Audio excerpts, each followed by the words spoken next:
એ જ રીતે પીવાનું શુદ્ધ પાણી, અને પીવાના શુદ્ધ પાણીના તો બે લાભ હોય છે, આરોગ્યને હોય છે, પરંતુ અર્થશાસ્ત્રીઓ એમ કહે છે કે જો શુદ્ધ પીવાનું પાણી મળતું હોય તો જીડીપી માં 4% ગ્રોથ થાય છે.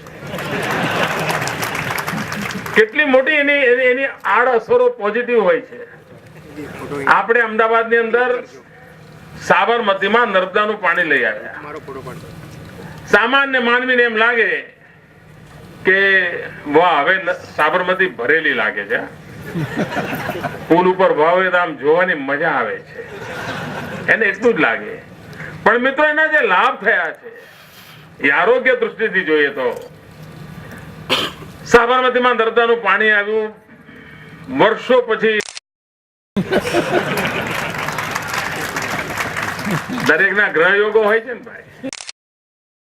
સાબરમતીના ગ્રહયોગો એવા છે કે તમે કોઈ વિદ્યાર્થીને કહો આજથી 10 વર્ષ પહેલા કે તો સાબરમતી ઉપર નિબંધ લખ, તો એ લખે કે નદીની અંદર સર્કસ આવે છે,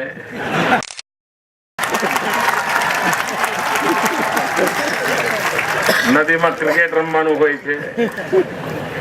કામ બાળકને ખબર જ નહોતી કે નદીમાં કે વખતે સાબરમતીના ગ્રહયોગો ખરાબ હતા. અને અમસ્તા સમય પર ગ્રહયોગો બદલાતા હોય છે. આપણે ત્યાં એક જમાનો હતો, સંતોષીમાના ગ્રહયોગો એટલા મજબૂત હતા કે જય સંતોષીમાના વ્રત ગામો ગામ ચાલતા હતા. હમણાં શનિ મહારાજના ગ્રહ મજબૂત છે, ચારે તરફ શનિની પૂજા ચાલે છે. મિત્રો, સામાન્ય માનવીને એમ લાગે કે નદી બે કાંઠે છે, પરંતુ સાબરમતીમાં નર્મદાનું પાણી આવવાના કારણે બધા વોટર ટેબલ ઉપર આવ્યા, અને જે પ્રકારનું ફ્લોરાઇડ પાણી અમદાવાદને પીવું પડતું હતું એમાંથી એની મુક્તિ થઈ, અને એઝ ગુડ એઝ બિસ્લેરી પાણી સીધું ટ્યુબવેલ માંથી આજે મળે છે.